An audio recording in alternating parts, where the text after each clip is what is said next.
Всем привет! С вами я, Антон Больших, и мастерская Антоха Гараж. И сегодня я хочу поделиться с вами своим классным настроением. А знаете почему? Потому что какая-то зараза за воротами включила перфоратор. Причиной тому является скутер, на котором я сейчас сижу. Так сложилось, что он приехал к нам менять генератор. Заодно выяснилось, что у него не очень хорошо пластиковым шестеренкам, которые прошли 60 тысяч километров.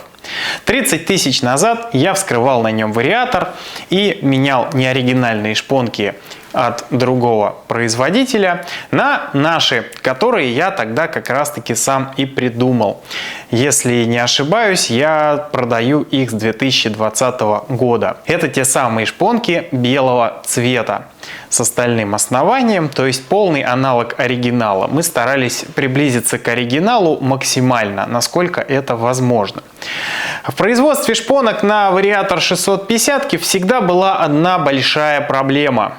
Это подобрать материал, который качественно работает без смазки в этих условиях, которые создаются в этом вариаторе. Причем не просто работает без смазки, а работает без смазки долго. Самым колхозным и, так скажем, народным вариантом замены оригинальных шпонок являлись шпонки всегда из бронзы или латуни или чего-то подобного. Бронзовые шпонки действительно я сам ставил очень много лет. И иногда до сих пор их ставлю, у меня до сих пор есть где-то запасы, но ставлю я их сейчас только если цель это сборка на продажу. Потому что ресурс данных шпонок, к сожалению, не превышает обычно 15 тысяч километров, ну может иногда дойти до 20, но только при условии, что человек эксплуатирует скутер только по трассе. В подавляющем большинстве случаев десятка это прям их ресурс. Лазить в вариатор каждые 10 тысяч километров особо никому не хочется. Поэтому бронзовые шпонки были вынужденным вариантом для своего времени. Действительно, когда я только начинал работать со скайвеями, это была очень распространенная практика, потому что не было альтернативы. Потом на рынке появились другие шпонки, которые в принципе являлись отличной альтернативой бронзовым и выхаживали там свои 30, иногда 40 тысяч километров, но в большинстве случаев не больше. Оригинальные шпонки могут проходить там, грубо говоря, от 30 до 100, иногда они на 100 еще в хорошем состоянии, но таких случаев мало. Я очень много лет пытался подвести статистику, как и почему ходят оригинальные шпонки, и на самом деле ни к чему конкретному я не пришел, потому что те скутеры, у которых шпонки умирали на 30-ке пробега, на самом деле это обычно более свежие скутеры. Я вообще склоняюсь ко мнению, что чем свежее год выпуска той же самой 650-ки, тем хуже качество запчастей, из которых она собрана. И чем свежее год, тем более китайскими выглядят некоторые детали. Уж как ни крути, а правде в глаза смотреть приходится. Потому что если, допустим, ты берешь первичный вал вариатора от какого-нибудь нового кузова, то там облой, который при литье вот этой алюминиевой большой шестеренки снят буквально болгаркой. И это действительно сделано прямо болгаркой. На более старых вариантах такого нет. Поэтому мое мнение вообще таково, что самые качественные вариаторы на самых старых мопедах с дизельным звуком до 2005 года. Жаль, что эти скутеры на самом деле уже ушли своими корнями в историю, и живых их практически не осталось. Поэтому я лично считаю, что оптимальным вариантом для покупки являются годы с 2005 по 2012, опять же с большим-большим количеством «но». Внимательно смотрите, что покупаете, и будет вам счастье, как я уже многократно говорил. Но вернемся к вопросу шпонок. Шпонки – это, конечно, понятие деликатное. В производстве их всегда хотелось приблизиться к оригиналу. К сожалению, компания Suzuki лишила нас возможности купить оригинал отдельно от первичного вала.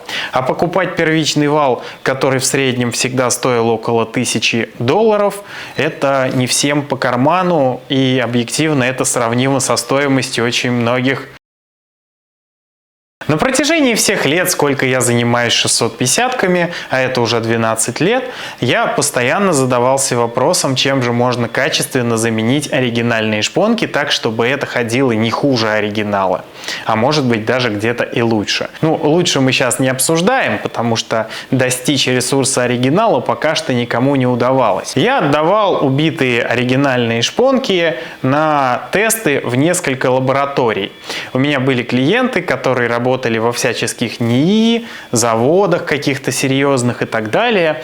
И я им давал образец. На убитой шпонке всегда есть какая-то неизношенная часть материала или изношенная, но главное, чтобы этот материал вообще был. Люди пытались смотреть его под микроскопом, анализировать и даже не смогли примерно понять, что за материал там используется. То есть российской науке такое, к сожалению, понять пока тяжело. Разные эксперты расходились во мнениях, даже металл это или пластик, то есть разновидностью чего является этот материал. Они все говорили, что это что-то удивительное и совершенно непонятно каким способом изготовленное. Компания Suzuki, на самом деле, мой ей большой респект. Она действительно приняла классное маркетинговое решение, что не продает эти шпонки отдельно и мотивирует людей думать головой и придумывать, как эти ограничения обходить. Если бы первичный вал стоил, я думаю, чуть-чуть дешевле, то вряд ли бы кто-то этим вообще начал заниматься. Но мы живем в таких реалиях, что приходится, потому что технике надо ездить, а экономика у нас пока что не очень оправдывает наши ожидания. Пока что мы больше чиним, чем покупаем новое. Хотелось бы, конечно, наоборот. В один прекрасный день я знакомлюсь с одним классным технологом, он же специалист по ЧПУ станкам, который сам построил не один ЧПУ станок и имеет огромный опыт работы в сфере именно металлообработки. Я задал этому человеку уже свой полюбившийся вопрос насчет этих самых шпонок, привез ему образцы, мы с ним обсудили условия, в которых это все работает. Я показал ему детали первичного вала, объяснил всю суть. Мы с ним примерно прикинули, какие материалы могут подходить. Потому что, как выясняется, у специалистов в различных НИИ довольно много теоретических знаний, причем в основном касаемо российских материалов.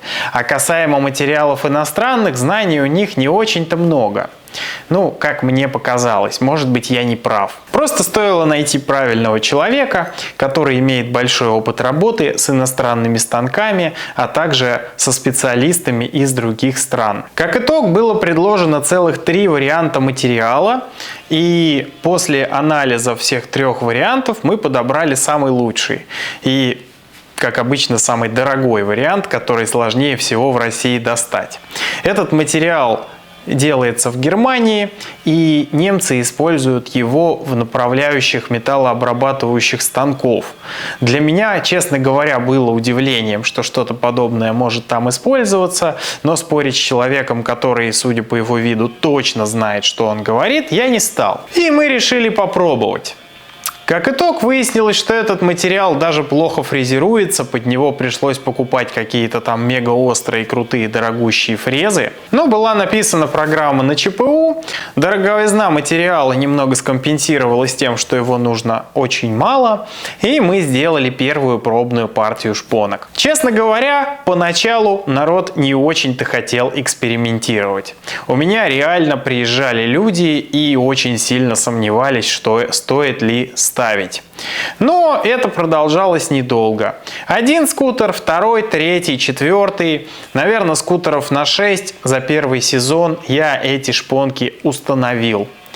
И вот этот вот скутер, на котором я сейчас сижу, был одним из первых. И сегодня я хочу показать вам, что стало с этими шпонками из первой партии за 31 тысячу километров. Позже мы вносили технологию изменения для того, чтобы она стала еще лучше и ресурс увеличивался еще больше. В данном случае скутер показал просто сумасшедший результат, потому что когда я увидел эти шпонки, разобрав первичный вал, я не поверил своим глазам.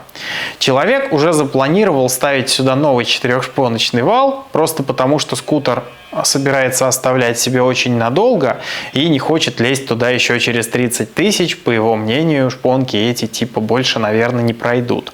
Я не буду спорить с этим мнением, но я вижу то, что вижу. Состояние меня, если честно, очень впечатляет. Я считаю, что эти шпонки практически не имеют никакого износа. Они немного притерлись к своим посадочным местам, и дальше износ просто остановился. Другие специалисты, которые также занимаются скайвеями, не всех из них я считаю специалистами, но это уже мое личное мнение, меняли мои шпонки через 10, 15, 20 тысяч по одной простой причине. Сейчас покажу по какой. Потому что вот эта вот скользящая часть отваливалась от металлической. Она приклеена очень хитрым специальным клеем, но, к сожалению, клей этот не держит эту часть. В условиях, в которых работает вариатор на 650-ке, она все равно отклеивается. Но это совершенно не говорит о том, что шпонка не работоспособна, потому что эта часть никуда не девается и прекрасно выполняет свои функции. То есть ее, в принципе, вполне можно поставить в таком виде обратно. Когда мы обсуждали технологию, я лично предлагал вообще не использовать клей, просто надевать эту часть и больше не фиксировать ее никак. Клей был инициативой технолога, может быть, в чем-то он и помог, но на самом деле он там что есть, что нет, на самом деле это не отразилось особо никак на их ресурсе. Я лично считаю, что эксперимент, который продолжался последние 3 года, да что ж вы там болгарите-то? Я лично считаю, что мой эксперимент, который продолжался последние 3 года, завершен просто с головокружительным успехом. Потому что я считаю, что ресурс этих шпонок ничем не хуже оригинальных. Может быть, кто-то будет со мной спорить. Дело все в том, что замена шпонок не просто так не предусмотрена производителем. Производитель предусматривает только замену первичного вала в сборе и не предусматривает даже возможность его разобрать. Разборка первичного вала не описана в мануале, потому что производитель говорит, если у вас есть проблемы, замените на новый. На самом деле в чем-то производитель прав. Потому что когда шпонки изнашиваются до каких-то критических значений, то есть до металла, их начинает разбивать, как-то двигать. Очень часто результат – это разбитые посадочные места в самом первичном валу, а также изношенная ответная часть, по которой, в общем-то, и скользит этот так называемый пластик. Профиль этого места становится неровным, износ соответственно неравномерен, и замена шпонок в таком первичном валу, где изношены посадочные места или ответная часть, не имеет никакого смысла, потому что ни одни шпонки, какие туда ни поставь, не будут ходить. То есть ресурса не будет. Очень часто люди, не зная этого нюанса и не зная банально куда посмотреть, покупают шпонки у меня или у моих коллег, устанавливают их так, как умеют, и потом у них возникают проблемы, потому что быстро они у них просто-напросто заканчиваются. Я про такие случаи слышал, неоднократно мне подобное привозили переделывать, то есть и когда указываешь людям на то, что там вот же плоскость завалена, явно у тебя там был износ шпонок критический, и они работали металлом, люди говорят: да, а я что-то не подумал. Ну и в этом духе. Банальное незнание, к сожалению, способствует совершению огромного количества ошибок в обслуживании, и если мы говорим про вариатор, то это действительно тонкая материя. В рамках своего обучающего курса по обслуживанию 650-го Skyway Burgmann я все-таки отснял для вас урок по снятию установки вариатора, а также по переборке вариатора. Но учесть там все нюансы невозможно. То есть это может являться хорошей базой для обучения в перспективе или для каких-то простых работ, например, замена пластиковых шестерен или ремня. По переборке первичного вала можно снять целых несколько уроков, а по вариатору в целом, с учетом всех нюансов и моментов, которые там могут сломаться, а также с учетом моментов диагностики, в том числе электрической части, можно снять еще целый отдельный обучающий курс, который будет состоять минимум из 10-15 уроков по полчаса. Это отдельная работа, и если данный курс, который я собираюсь выпустить сейчас, будет достаточно актуален и востребован, то, возможно, в следующем сезоне я запишу для вас курс по более подробному и углубленному обслуживанию вариатора. А пока самолет полетел. А пока в своих курсах я максимально подробно и педантично рассказываю о всех более простых операциях, которые под силу и которые есть желание выполнять у подавляющего большинства владельцев техники самостоятельно. Напоминаю, что я отснял 3 обучающих курса по BMW C650 GT, Skyway Burgman 400 и Skyway Burgman 650. В первую очередь о новостях, связанных с этими курсами, я рассказываю у себя в Телеграме. На Ютубе информация выходит чуть-чуть позже, просто потому, что видео необходимо готовить, монтировать и так далее. Также напомню, что я уже почти ничего не беру в работу, скоро уезжаю в длительный отпуск на всю зиму, и скоро я выйду на связь с вами немного из другой локации. Кстати, кто смотрел мои прямые эфиры или попытки их вести, если вам понравилось, напишите, пожалуйста, темы, которые вам интересно было бы обсудить в эфире. Прям укажите на это в комментарии. И я обязательно постараюсь провести для вас эфир с обсуждением тех или иных нюансов. У меня, конечно, в первом эфире именно на YouTube возникли некоторые технические трудности, заканчивать нам пришлось в Телеграме, но я обязательно допилю и настрою все это для того, чтобы обеспечить максимально качественный эфир и ответить на все ваши вопросы. С вами сегодня был я, Антон Больших. Напоминаю, что все мои контакты указаны в описании или в закрепленном комментарии. У меня есть различные социальные сети, вы можете, если хотите, их посмотреть. Самой лучшей вашей поддержкой для меня будет, если вы поставите лайк под этим видео, напишите комментарий и нажмете на колокольчик, чтобы первыми узнавать о новых интересных видео. Да, ну и если вдруг так получилось, что вы еще не подписаны на канал, вы знаете, что делать. А с вами сегодня был я, Антон Больших, и мастерская Антоха Гараж. Всем пока!